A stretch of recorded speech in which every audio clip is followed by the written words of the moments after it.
Mesir meluncurkan 1.000 rudal balistik buatan Cina langsung menuju jantung Israel. Dentuman berita ini menyambar cepat membuat jutaan orang terpaku di depan layar televisi dan ponsel mereka. Tidak ada tanda peringatan, tidak ada waktu bagi Israel untuk bersiap. Dalam hitungan menit, rudal-rudal itu telah melesat menembus langit malam, membawa pesan yang lebih keras daripada diplomasi apapun, akhir dari kesabaran Mesir yang telah lama terpendam. Iron Dome yang selama ini diagungkan Israel mendadak lumpuh. Radar mereka menjadi buta dan sistem pertahanan udara yang dibanggakan tak mampu sedikit pun mengimbangi gempuran mematikan ini. Israel yang selama puluhan tahun merasa sebagai kekuatan militer tak terkalahkan di kawasan kini berada di tepi jurang kehancuran. Namun ketegangan antara Mesir dan Israel bukanlah kisah baru. Sejak Perang Yom Kippur tahun 1973, luka lama itu tak pernah benar-benar sembuh. Mesir memang menandatangani perjanjian damai, tetapi di balik senyum diplomasi selalu ada bara dendam yang membara. Setiap agresi Israel ke Palestina, setiap serangan udara ke Gaza, dan setiap laporan korban sipil yang berguguran menjadi bahan bakar yang menyulut amarah rakyat Mesir. Dari generasi ke generasi, pertanyaan itu terus bergema. Sampai kapan Mesir diam? Para analis menilai Mesir selama ini menahan diri karena tekanan internasional, terutama dari Amerika Serikat yang selalu menjadi penopang utama Israel. Namun keadaan berubah drastis ketika Mesir menjalin kerja sama militer rahasia dengan Cina. Di balik pintu tertutup kontrak senjata ditandatangani, pasukan dilatih khusus, dan pabrik rudal di Gurun Sinai mulai beroperasi. Hasilnya adalah Long Dragon E, versi modifikasi dari DF-17 buatan Cina, dirancang khusus untuk menembus sistem pertahanan tercanggih seperti Iron Dome. Tak banyak yang tahu, sampai akhirnya malam itu dunia benar-benar tersentak. Di sebuah pangkalan rahasia di Gurun Sinai, pemandangan yang tak biasa tersaji di tengah kegelapan malam. Ribuan tentara Mesir berbaris dalam senyap, wajah mereka tegang, namun dipenuhi semangat juang yang membara. Deretan peluncur rudal bergerak perlahan. Roda-roda baja menggiling pasir gurun, masing-masing membawa muatan mematikan yang berpotensi mengubah peta politik dunia. Suasana hening berubah mencekam ketika jam menunjukkan pukul 2 dini hari. Dari ruang kendali, perintah terakhir keluar langsung dari Presiden Mesir. Kalimatnya singkat, namun bergema bagai guntur yang menggetarkan hati para prajurit. Hari ini Mesir tidak lagi diam. Luncurkan semua rudal, biarkan dunia tahu kami bukan bangsa yang bisa diinjak. Tombol merah ditekan. Dalam hitungan detik, langit gurun yang gelap berubah menjadi lautan api. Nyala roket menyibak kegelapan, menggetarkan bumi, dan menandai dimulainya babak baru yang mengguncang dunia. Satu persatu rudal meluncur meninggalkan jejak cahaya panjang yang membelah langit malam seperti sambaran petir tanpa henti. Dentuman keras bergema berulang kali membuat tanah bergetar dan udara dipenuhi getaran yang menyesakan. Satelit militer Amerika segera mendeteksi anomali besar, melaporkan bahwa 1.000 rudal hipersonik secara bersamaan melesat menuju Israel. Pentagon gemetar, sementara di Tel Aviv sirene meraung tanpa henti, menjeritkan tanda bahaya yang membuat warga berlarian menuju bunker bawah tanah. Namun, banyak yang sadar kali ini berbeda. Radar militer Israel menampilkan pemandangan mengerikan. Iron Dome yang biasanya mampu menahan roket-roket kecil dari Gaza kini tidak berguna sama sekali. Sistem itu tidak dirancang untuk menghadapi ribuan rudal buatan Cina yang mampu melaju 10 kali kecepatan suara. Dalam 15 menit pertama, 50 rudal menghantam pangkalan militer di Negev, membakar gudang amunisi hingga meledak beruntun, membuat langit berubah merah menyala. Haifa, kota pelabuhan strategis, luluh lantak. Sebagian wilayah terbakar hebat. Ribuan tentara Israel tak sempat menyelamatkan diri, sementara ledakan demi ledakan terus mengguncang daratan Israel. Dari arah selatan hingga utara, rudal-rudal Mesir menghantam dengan presisi yang menakutkan. Setiap detik langit malam dipenuhi kilatan cahaya oranye dan merah.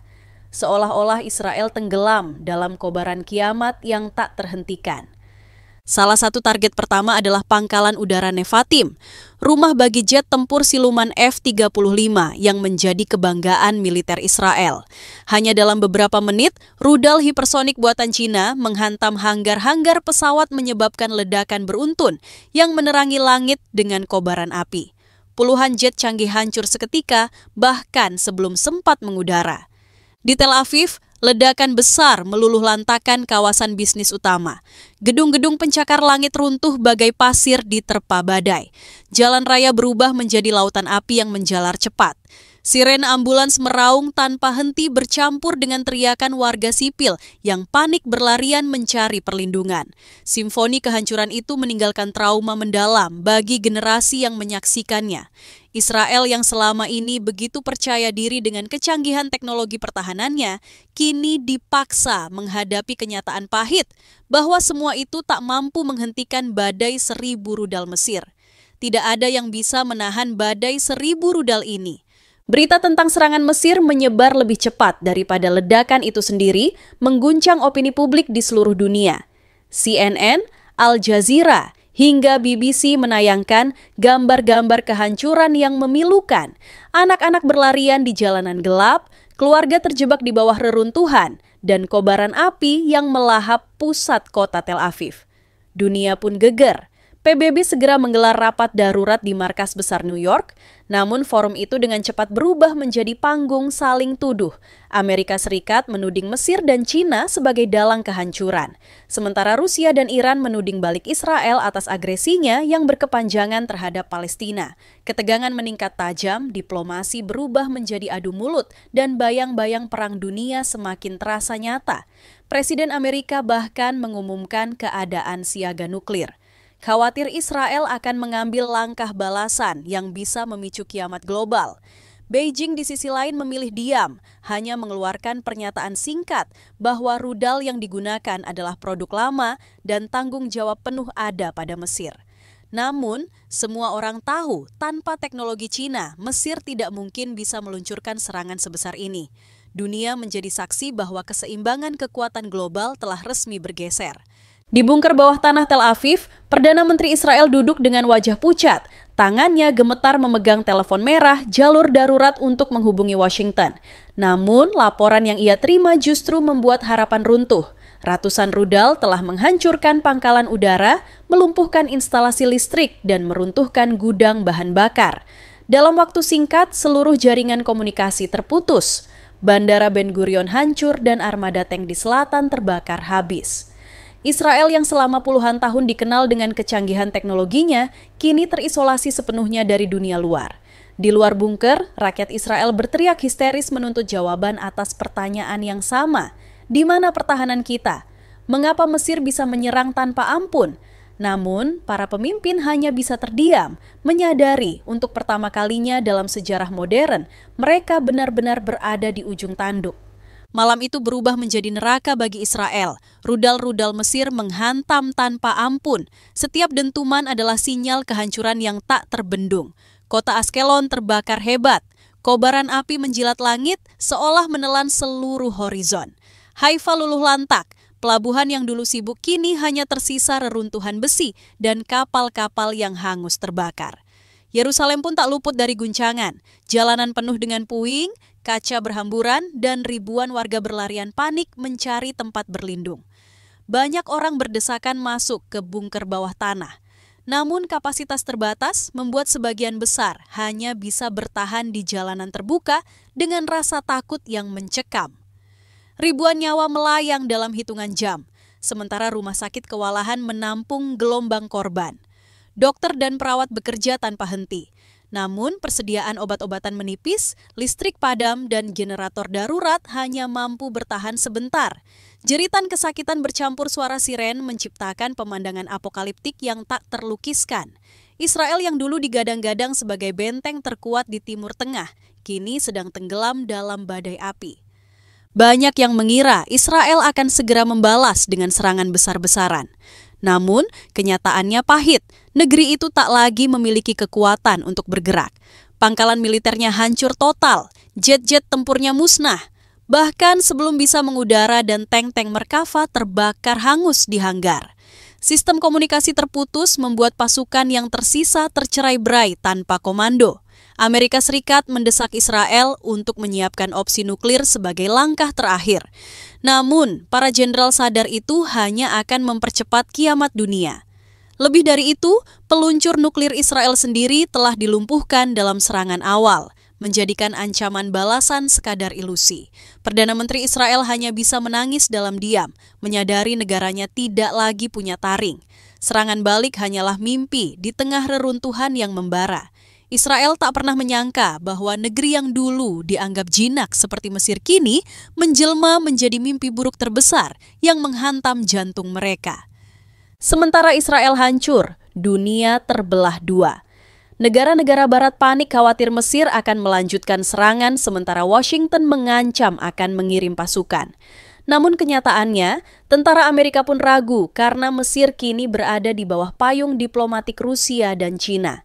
Di sisi lain, Liga Arab bersorak gembira mengangkat Mesir sebagai pahlawan baru yang berani menantang dominasi Israel.